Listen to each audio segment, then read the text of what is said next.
పూజ చేస్తున్నాము అంటే చాలా వరకు భయం ఒకటి మొదలైంది ప్రభుజీ అందరిలో. ఏం చేస్తే ఏం తప్పు అవుతుందో, దానివల్ల మాకేమన్నా మళ్ళీ అపచారం జరుగుతుందో, ఇట్లాంటి భయాలు ఎక్కువైపోయినాయి అదే ప్రభుజీ. కదా, ఎందుకంటే మనం దేవుడితో బిజినెస్ చేయాలి అని ప్రయత్నిస్తున్నాం కాబట్టి.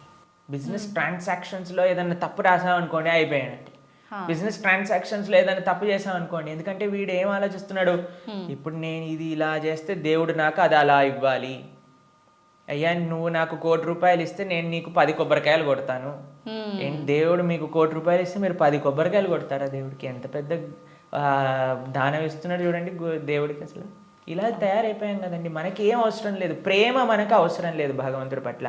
దేవుడా నువ్వు నాకు ఇది ఇవ్వు, నాకు ఆరోగ్యాన్ని ఇవ్వు, నాకు బట్టలు ఇవ్వు, నాకు డబ్బులు ఇవ్వు, నాకు కార్లు ఇవ్వు, నాకు ఇల్లులు ఇవ్వు, నాకు పిల్లలు ఇవ్వు, నాకు పెళ్లి చెయ్యి. మనం తిరుపతి ప్రవచనాలు చెప్తూ ఉంటే ఒక మంచి భార్య కోసం తిరుప్పావై వ్రతం చేయొచ్చా, మంచి భర్త కోసం తిరుప్పావై వ్రతం చేయొచ్చా? ప్రతిదీ కూడా మనం మన కోరికలు తీర్చుకోవడానికి భగవంతుని వాడుకుంటున్నాం. ఐ నో ఏటీఎం మషిన్ లాగా కార్డు పెట్టామా, డబ్బులు తీసుకున్నాం, దాని తర్వాత వదిలేసాం. కాబట్టి భగవంతుడు అంటే మనకి సేవ చేయడానికి వచ్చినవాడు కాదండి. భగవంతుడు అంటే మనం ఆయన సేవ చేయాలి, ఆయనను మనం ఆశ్రయించాలి, ఆయనను మనం సేవించాలి. ఇప్పుడు మీకు ఒక విషయం చెప్తానండి. ఒక చిన్న పిల్లవాడు ఉన్నాడు, తల్లి ఇలా ఎత్తుకుంది. మేము చిన్నప్పుడు చూస్తాం, మేము కూడా చేసే ఉంటాం. అప్పుడప్పుడు అమ్మ జుట్టు పట్టుకొని ఇలా పీకుతారు చూసారా, పిల్లలు ఇలా పట్టుకొని ఇలా పీకేస్తుంటే అమ్మ అంటే ఓ ఇలా ఇలా తీసేసి ఓ మా కన్నా మా బంగారు కొండ అని అంటుంది. అంతేగాని నా జుట్టు పీకినందుకు లాగా ఒకటి పీకి పెడుతుందా పిల్లవాడిని? లేదు ప్రభుజీ. ఎందుకంటారండి? పిల్లల్ని గారాబం చేస్తుంటారు ముద్దుగా, అంటే తెలిసి తెలియని వయసు. ప్రేమ. పాపం వాడికి ఏం తెలుసండి జుట్టు పీకితే నొప్పేస్తుంది మా అమ్మకి అని. కానీ తల్లికి ఆ పిల్లవాడి పైన ప్రేమ అంటే ఏమనిపించదు. అవును, అంతేనా? కొన్నిసార్లు పిల్లలు చూసారా మూత్రం పోసేస్తూ ఉంటారు, తాతగారు ఎత్తుకున్నప్పుడు అమ్మమ్మ ఎత్తుకున్నప్పుడు ఏమని అంటారా అండి, తీసి పిల్లవాడిని ఇలా పడేస్తారా పాట అని? ఇంకా హ్యాపీగా ఫీల్ అవుతారు. ఎంత ఒకళ్ళని చూసానమాట మేము, ఓ మా పిల్లవాడు మా మనవాడు మూత్రం పోసాడే అని ఎగిలిపోతున్నాడు ఆయన. ఎందుకు? ప్రేమ ఉంది కాబట్టి భగవంతుడు ప్రేమైకమూర్తి. అందుకే కృష్ణుడి గురించి ఏమన్నాం మనం? ప్రేమ స్వరూపం. ఆయనని మాత్రం మనకి తెలియగా, అయ్యా నా భక్తిమాన్, నాకు భక్తి లేదండి, నాకు మంత్రాలు తెలియదు, నాకు నీ పైన అంత ప్రేమ లేదు స్వామి, నాకు తెలిసింది మా గురువులు చెప్పిన విధంగా నీకు పూజ చేస్తున్నా, నువ్వే అన్నిటినీ కాపాడుకో, నువ్వే ఇది ఆరాధనని పూర్తి చెయ్యి అని ప్రేమతో చేస్తే స్వామి ఎందుకు అలా చేయడండి? ఎలా చేసినా సరే స్వామి స్వీకరిస్తా. ప్రేమ ఉండాలంతే. కానీ మనకి ప్రేమ అవసరం లేదు, భగవంతుడు అవసరం లేదు. అయ్యా నువ్వు నాకు ఈ కోరిక తీర్చేసేయ్, ఇదే నాకు నీతో ఉండే సంబంధం, ఇంతే. కాబట్టి ఆధ్యాత్మికవేత్తలు కూడా చేసే అన్నిటికంటే పెద్ద పొరపాటు ఏంటంటే భగవంతుణ్ణి కేవలం భౌతిక కోరికల కోసం ఆశ్రయించాలి అని చెప్పటం అన్నిటికంటే పెద్ద అపరాధం. కాబట్టి ఎప్పుడూ అలా చేయకూడదు. స్వామిని ప్రేమతో ఒక తండ్రిలా, ఒక పిల్లవాడిలా, లేదా ఒక స్వామిలా మనం ఆరాధన చేయాలి. కాబట్టి దాంట్లో ఎప్పుడు తప్పు ఉండదండి. ప్రభుజీ, సాధారణ భక్తులు ఆ రకంగా కృష్ణ భగవాను పూజించిన సేవ చేసుకున్నా కూడా వస్తాడా ప్రభుజీ భగవానుడు? ప్రేమతో పిలిస్తే వస్తారు, ఎవరు పిలిచినా వస్తారు. ఎవ్వరు పిలిచినా ఆయన వస్తారు. వ్యాధశ్చాచరణం ధ్రువస్య వయః విద్యా గజేంద్రస్య కా కుబ్జాయాం కిము నామ రూపమధికం కిం తత్సుధామోదనం వంశక్కో విదురస్య యాదవపతేరుగ్రస్య కిం పౌరుషం భక్త్యా టుష్టతి నహి గుణైర్భక్తి ప్రియో మాధవ. ఒక 5 ఏళ్ల పిల్లవాడు ధ్రువుడు పిలిచాడు, రాలేదా అండి భగవంతుడు? ఒక ఏనుగు పిలిచింది, గజేంద్రుడు వచ్చాడా లేదా? ఒక కుబ్జ అనే ఒక కురూపి స్త్రీ పిలిచింది, స్వామి కృపనిచ్చేశాడు కదా. ఉగ్రసేన మహారాజు, సుధామ, ఆయన పాపం డబ్బులే లేవు. కృష్ణుడు ఏ కులాన్ని చూసో, లేదా జ్ఞానాన్ని చూసో, లేదా డబ్బుల్ని చూసో, అందాన్ని చూసో, వయస్సుని చూసో, యోగ్యతని చూసో రాడండి. భక్త్యా టుష్టతి నహి గుణైర్భక్తి ప్రియో మాధవ. కృష్ణుడున్నాడు, స్వామి పలుకుతాడు అనే నమ్మకంతో ఎవరైతే పిలుస్తారో, ఇప్పుడు ఎవరైనా ఆ శ్రీ భగవంతుడి యొక్క విగ్రహాన్ని చూసి ఇది బొమ్మ అనుకుంటే బొమ్మలానే ఉంటాడండి. ఇది మట్టితో చేశారా అంటే మట్టే ఉంటాడు. స్వామి ఉన్నాడు అని నమ్మితే ఎక్కడైనా భగవంతుడు ఉంటాడు. ఎవరైనా చెప్పారనుకోండి, అరే ఈ మట్టి విగ్రహంలో భగవంతుడు రావటం అపరాధం అని అంటే వాడికి భగవత్ తత్వం గురించే తెలియదు. మీకు ప్రేమ ఉందనుకోండి, ఎక్కడ పిలిచినా ఒక వ్యక్తి వస్తారు. అవునా కాదా చెప్పండి? అవును ప్రభుజీ. మేము ఒక ప్రోగ్రామ్కి వెళ్ళామండి. అయితే వాళ్ళు అన్నారు, ప్రభుజీ మా ఈ చిన్న ప్రోగ్రామ్కి వస్తారని మేము అనుకోలేదు ప్రభుజీ, కానీ పిలవంగానే మీరు వచ్చారు. ఒక చిన్న వ్యక్తినండి, ఒక ఇన్సిగ్నిఫికెంట్ పర్సెంట్ లైక్ మీ ఒక దగ్గరికి వెళ్తే వాళ్ళు ఎంత ఆనందపడ్డారు. అరే మా ప్రదేశానికి కూడా వస్తారా, మా ఇంటికి వస్తారా ప్రభుజీ అని ఆనందపడ్డారు. అదే ప్రేమతో పిలిస్తే భగవంతుడు రాడు ఈ వస్తువులోకి అని చెప్తే అసలు భగవంతుడు ప్రేమ ఉన్నట్టేనా? అసలు ఆయనకి భగవంతుడి గురించి తెలిసినట్టేనా? లేదు. కాబట్టి ఎవరైతే విగ్రహారాధన దూషిస్తారో most unfortunate and most ignorant people in the entire creation. మా స్వామికి మనం అంటే ప్రేమ, మనందరం అంటే ప్రేమ, కాబట్టి మనం ఎక్కడికి పిలిచినా ఆయన వస్తారు. కాబట్టి ఆ ప్రేమ ఎవరు పిలుస్తారు అని కాదండి, ఎవ్వరు పిలిచినా సరే ప్రేమతో నమ్మకంతో కృష్ణుడు ఉన్నాడు. ద్రౌపదీదేవి పిలిచినప్పుడు రాలేదా అండి? ఏమైనా చూసుకున్నాడు ఆయన? యోగ్యతలు ఏం చూసుకోలేదే. ఎవ్వరు పిలిచినా ఆయన వస్తారు అనమాట. ఆయన రెడీగా ఉంటారు. ఆయన ఇలా ఉంటాడు, రెడీ టు జంప్ అన్నట్టుగా. ఎవరు పిలుస్తారు, ఎవరి దగ్గరికి వెళ్ళాలి అని. కానీ మనం ఏం చేస్తామండి, మన సంరక్షణ మనం చూస్తాం. అయ్యా నేను ఎలా నన్ను కాపాడుకోవాలి అని చూసుకుంటాం. కాబట్టి ఆయన హ్యాపీగా అక్కడ ఉంటారు. అయ్యా నాదేం బాధ్యత కాదు స్వామి, నీదే తండ్రి అని మనం చేతులు ఎత్తేసాం అనుకోండి, ఆయన మనల్ని కాపాడు. ఓకే ప్రభుజీ, కృష్ణ భగవానుని అవతార పరిసమాప్తి ఎలా జరిగింది ప్రభుజీ? భగవంతుడి యొక్క మీరు అడిగినట్టుగా కరెక్ట్ విషయం అడిగారు. అవతార పరిసమాప్తి ఇలా చెప్పాలి కృష్ణుడిని సంబోధించినప్పుడు, లేదా రాముడిని, ఏ భగవంతుడి యొక్క అవతారమైనా సరే. భగవంతుడికి పుట్టుక ఉండదండి.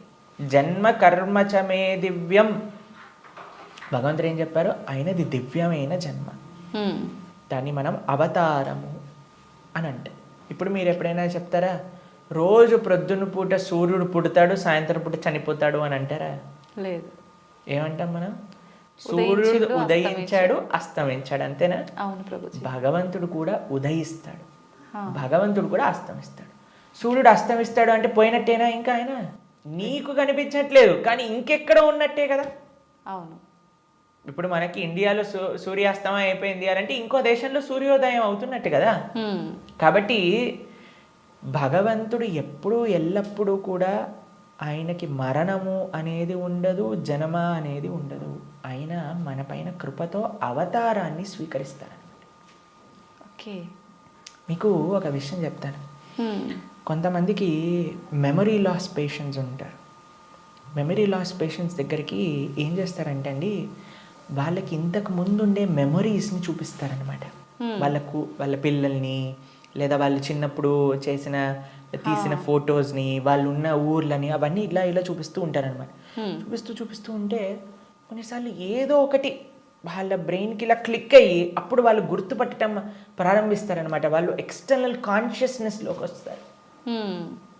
భగవంతుడి యొక్క అవతారం ఎందుకోసము అని అంటే, మనందరం ఈ సంసార సాగరంలో పడి కొట్టుకుపోతున్నాము. ఏదో మనం కూడా మెమరీ లాస్ అయిపోయినట్టు ఇదే నా వాళ్ళు, ఇదే నా ప్రపంచం, ఇదే నా ఇల్లు అని తిరుగుతున్నారు. వీడి నిజమైన స్వరూపాన్ని చూపించాలి అని స్వామి అవతరించి, స్వామి యొక్క లీలల ద్వారా, రామాయణ భాగవతాదుల ద్వారా, అయ్యా ఇది నువ్వు ఈ ప్రదేశానికి చెందినవాడివి అని మనకు చూపిస్తారు. అప్పుడు నేనైతే ఈ మనుష్యుని కాదా, అయితే ఇది నేను ఈ కులానికి చెందినవాడిని కాదా, ఈ ప్రాంతానికి చెందినవాడిని, నేను కృష్ణుడి దాసున్నా, నేను ఉండాల్సింది ఆ భగవంతుడి యొక్క లోకంలో కదా అని మనం కూడా మర్చిపోయిన వాళ్ళకి కొద్దిగా బుద్ధిని ఇవ్వడానికి స్వామి అవతార స్వీకారం చేస్తారనమాట. మనందరం పడిపోయి సముద్రంలో పడిపోవడం అంటే ఏంటండి? మునిగిపోవడం. అవును. కానీ సముద్రంలో మునిగేవాడిని కాపాడాలి అని అంటే ఎక్కడో ఆకాశం నుంచి కాపాడలేదు కదండి, ఆయన కూడా సముద్రంలోకి రావాలి కదా. అలా భగవంతుడు కూడా ఈ ప్రపంచంలో దిగి మనల్ని పట్టుకొని బయటికి తీసుకురావడానికి ఆయన యొక్క అవతారాన్ని స్వీకరిస్తారు. ఆ ప్రయోజనం అయిపోయినట్టు ఏంటి ప్రయోజనం భగవంతుడు అవతరించడానికి? భగవద్గీతలో కృష్ణుడు చెప్పారు, యదా యదా హి ధర్మస్య గ్లానిర్భవతి భారత. అయ్యా ఎక్కడైతే ధర్మం నశిస్తుందో అక్కడక్కడ నేను అవతరిస్తా. పవిత్రానాయ సాధూనాం వినాశాయ చ దుష్కృతాం ధర్మ సంస్థాపనార్థాయ సంభవామి యుగే యుగే. అయ్యా ఎక్కడైతే భక్తుల్ని కాపాడాలో, ఎక్కడైతే అధర్మాన్ని నాశనం చేయాలో, ధర్మాన్ని స్థాపన చేయాలో అక్కడ నేను అవతరిస్తాను అని. కాబట్టి అప్పుడప్పుడు భగవంతుడు వివిధ రూపాలలో అవతరిస్తారు. అవతారం అయిపోయింది అంటే ఆ ప్రయోజనం అయిపోయింది అన్నప్పుడు అవతార పరిసమాప్తి చేస్తారనమాట. కాబట్టి చాలామంది కృష్ణుడు చనిపోయాడు, కృష్ణుడు పుట్టాడు. కృష్ణుడు పుట్టలేదండి, కృష్ణుడు చనిపోలేదు. కృష్ణుడు అవతరించారు, కృష్ణుడు అవతార పరిసమాప్తి చేశారు. మనం పుట్టంగానే అని ఏడుస్తూ ఉంటారు. ఏడవకపోయినా సరే, ఎవరైనా ఏడవకపోతే ఏం చేస్తారంటే డాక్టర్ వచ్చి రెండు వేస్తాడనమాట, ఏడవాలి మనం. కానీ కృష్ణుడు పుట్టినప్పుడు తెలుసా అండి, నవ్వుతూ పుట్టాడు. అమ్మ నాన్న ఆశ్చర్యపోయాడు. జలధరుదేహు నాజాను చతుర్బాహు సరసీరు జాక్షు విశాలాక్షు జారు గదా శంఖ చక్ర పద్మ విలాసు కంఠ కౌస్తుభమణి కాంతిబాను కమనీయ కటిసూత్ర కంకణ కేయూర శ్రీవత్సలాంఛనాంచిత విహారు సురకుండల ప్రభాయుత కుంటల లాటు వైఢూర్య మణి గణవరి కిరీటు బాలు పూర్ణేందు రుచిజాలు సుగుణాల బాలు భక్తలోక బాలు కృపావిశాలు జూచి తిలకించి పొలకించి యొబ్బి చెలరేగే వసుదేవుడు ఉత్సహింపే అని అంటారనమాట భాగవతంలో. అంత ఆనందపడిపోయేవాడు కృష్ణుని చూశాక వసుదేవుడు పుట్టంగానే శంఖచక్ర గదా పద్మములు పట్టుకొని. వసుదేవుడు అంతా ఆనందపడ్డారనమాట కృష్ణుడు అవతరించినప్పుడు. ఎప్పుడైనా మీరు చూసారండి పిల్లవాడు పుట్టినప్పుడు నాన్న అమ్మ బాగున్నారా మీరు అని అడగటం? కానీ కృష్ణుడు పుట్టంగానే వాళ్ళ చరిత్రలు మొత్తం కూడా చెప్తారు, వసుదేవుడిది ఇంకా దేవకీ దేవిది. దాంతోపాటు ఎంత ఆనందంగా అంటే చతుర్భుజ రూపంలో ఎవరైనా పిల్లలు చూసారా శంఖచక్రం పట్టుకొని రావటం? లేదు. కాబట్టి మనందరం ఏడుస్తూ పుట్టాం కాబట్టి మనది జన్మ. కానీ కృష్ణుడు నవ్వుతూ ఆయన యొక్క స్వరూపంతో అవతరించి తల్లిదండ్రుల్ని ఉద్ధరింపజేయడానికి స్వీకరించిన అవతారము అని అంటారు. కాబట్టి భగవంతుడికి ఎలా అయితే పుట్టుక లేదో అలానే మరణము కూడా లేదు. స్వామి ఎప్పుడూ కూడా ఈ వర్డ్ యూజ్ చేయకూడదు కృష్ణుడి దగ్గర. కృష్ణుడు చనిపోయాడట, రాముడు చనిపోయాడట, ఇవన్నీ మనం అపరాధం అవుతుంది అనమాట. కాబట్టి మనం కరెక్ట్గా మీరు చెప్పిన వర్డ్గా అవతార పరిసమాప్తి, కృష్ణుడి యొక్క అవతార పరిసమాప్తి ఎలా జరిగింది మేము ఇన్స్టాగ్రామ్లలో యూట్యూబ్లలో ప్రకారంగా చెప్పట్లేదు, శాస్త్రంలో ఏ విధంగా ఉందో ఆ విధంగా చెప్తున్నాం. కాబట్టి దీంట్లో చాలా తేడా ఉంది. ఎందుకంటే మాకు అప్పుడప్పుడు రీల్స్ పంపిస్తూ ఉంటారు, అందులో ఏదో కృష్ణుడు ఇలా అయిపోయాడట అలా అయిపోయాడట అని చెప్తూ ఉంటారు. దాన్ని నమ్మకండి. మీరు శాస్త్రాన్ని అధ్యయనం చేసిన వాళ్ళు ఏం చెప్తున్నారు, అలానే ఇప్పుడు ప్రతి ఒక్కరు కూడా కృష్ణుడి గురించి మాట్లాడడానికి రెడీ అయిపోయారు. ప్రతి ఒక్కరు కూడా ధర్మం గురించి మాట్లాడడానికి రెడీ అయిపోయారు. ప్రతి ఒక్కళ్ళు కూడా సాధువుల్ని ప్రశ్నించడానికి రెడీ అయిపోయారు. కానీ సాధన ఏమీ లేదు, శాస్త్ర అధ్యయనం ఏమీ లేదు, సేవ ఏమీ లేదు. ప్రతి ఒక్కరికి మైక్ వచ్చింది కదా, కెమెరా ఉంది కదా అని మాట్లాడుతున్నారు అనమాట. కానీ అది కాదండి కరెక్ట్ విధానం. తద్విద్ధి ప్రణిపాతేన పరిప్రశ్నేన సేవయా ఉపదేశంతితే జ్ఞానం జ్ఞానిన తత్వదర్శన. ఒక గురువు దగ్గరికి వెళ్ళి సేవ చేస్తూ ఎంత కష్టం తెలుసా అండి మీకు. ఒక విధంగా శాస్త్రం విషయాలు నేర్చుకోవాలి అని అంటే ఆ నమ్మకం, ఆ డెడికేషన్, ఆ ఇంట్రెస్ట్, ఆ సేవ, ఆ పరిప్రశ్న ఇవన్నీ కావాలి మనకి. ఇప్పుడు ఒక విషయం, మనకి టీవీ మాధ్యమంగానో మన ఇంటర్నెట్ మాధ్యమంగానో అన్ని సులభము అయ్యాయి. ఆ సులభం అవ్వటంలో రెండు ఉన్నాయి. ఎవరైనా మాట్లాడింది మనం నమ్మేస్తాం. అలా కాదు. మేము ఒకటే విషయం చెప్తాం, ఎవరైతే సాధువులు చక్కటి పరంపరాగతంగా జ్ఞానాన్ని నేర్చుకున్నారో, ఎవరైతే శాస్త్ర అధ్యయన చేశారో అటువంటి వాళ్ళ దగ్గర నుంచి మనం వినాలి. ఎవరైతే గురువుల్ని ఆశ్రయించి గురువుల దగ్గర నుంచి విన్న వాళ్ళు ఉన్నారు, ఎవరైతే జీవితంలో సొంతంగా దాన్ని సాధన రూపంగా వాళ్ళు చేస్తున్నారో అటువంటి వాళ్ళ దగ్గర నుంచి వినాలి. కాబట్టి మనకి భాగవతం చెప్తుంది, భగవంతుడు ఒకానొక సమయంలో అయ్యా ఈ ప్రపంచంలో ఉండే అధర్మ మొత్తం కౌరవుల వైపు ఒక్కసారి అందరినీ గ్యాదర్ చేసేసి కంప్లీట్ చేసేస్తాడు అనమాట. ఇక అయిపోయింది అని అనుకున్నప్పుడు ఆయన చక్కగా ఒక దగ్గర ప్రభాస క్షేత్రము అనే ప్రదేశంలో ఆయన ఇలా ఉన్నారనమాట. ఉన్నప్పుడు ఒక వేటగాడు వచ్చి ఒక జింకని వేటాడుతున్న ఆయన కృష్ణుడి యొక్క పాదాన్ని, శ్రీపాదాలను చూస్తూ జింకలా అనుకొని బాణాన్ని వేసినప్పుడు అది కృష్ణుడి యొక్క పాదానికి తాకింది. మీకు ఒక విషయం చెప్తాను, లాజికల్గా ఆలోచిద్దాం. మీ అందరికీ లాజిక్ థింకింగ్ చాలా ఎక్కువ కదండి. పాదాలలో బుల్లెట్ దిగింది అని అనుకుందాం, బాణం కూడా పక్కన పెట్టేసేయండి, చనిపోయాడు అని మీరు ఎప్పుడైనా విన్నారా? మన సీరియళ్ళల్లో సినిమాలలో అయితే ఇక్కడ బుల్లెట్ తగినా సరే లేచి నించొని మళ్ళీ మాట్లాడిన వాళ్ళు ఉన్నారు. కాబట్టి పాదాలలో బాణం తగిలితే ఎలా కృష్ణుడిని అవతార సమాప్తి చేశారు, శరీరాన్ని చాలించేశారు అని ఎలా చెప్తాను చెప్పండి. కాబట్టి అదొక లీల. ఎందుకండి కృష్ణుడు ఇలా లీల చేశారు? ఎందుకంటే ఆయన చనిపోయాడు అని చెప్పడానికి కొంతమందికి వీలు చూపించాలి కదా. కృష్ణుడండి ఈజ్ నాట్. ఇప్పుడు కొంతమంది అంటారు, మా దేవుణ్ణి నమ్మకపోతే నువ్వు నరకానికి వెళ్ళాల్సిందే. కృష్ణుడు అలాంటి వాడు కాదనమాట.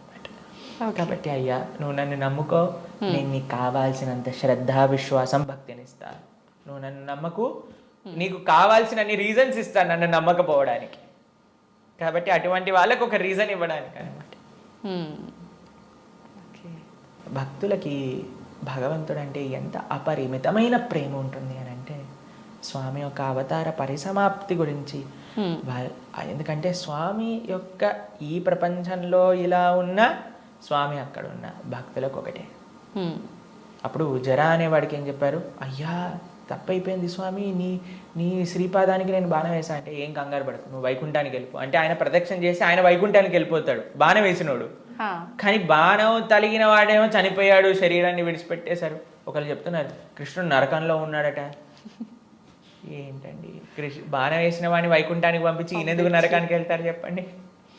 కాబట్టి భాగవతం ఏం చెప్తుంది అని అంటే, ఆయన కృష్ణుడు అలానే నమ్ముతూ అందరూ దేవతలందరూ కూడా వాళ్ళ వాహనాలలో ఆకాశాన్ని మొత్తంలో కూర్చొని, అయ్యా మా కోసం నువ్వు అవతరించావు, ఇంతమంది దుష్టుల్ని సంహరించావు అని పుష్పవృష్టి కురిపిస్తుండగా స్వశరీరంతో, అలాని శరీరం వదిలేసి కృష్ణుడు ఆత్మ వెళ్ళిపోయింది. కృష్ణుడికి ఆత్మ మనలాగా శరీరం వేరు కాదు. ఆయన సచ్చిదానంద స్వరూపం. మొత్తం ఆయనకి ఆత్మ వేరు, శరీరం వేరు, హార్ట్ వేరు అలా ఉండదండి. స్వామి ఒకటే ఒక అద్భుతమైన స్వరూపం అనమాట. ఆ స్వశరీరంతో ఆయన యొక్క నిత్యధామానికి వెళ్ళిపోయారు. శ్రీ వైకుంఠం గోలోకానికి ఆయన చేరుకున్నారనమాట. కాబట్టి ఆయన అవతరిస్తారు, అవతార పరిసమాప్తి చేస్తారు. Appears and disappears. అది భగవతత్వం.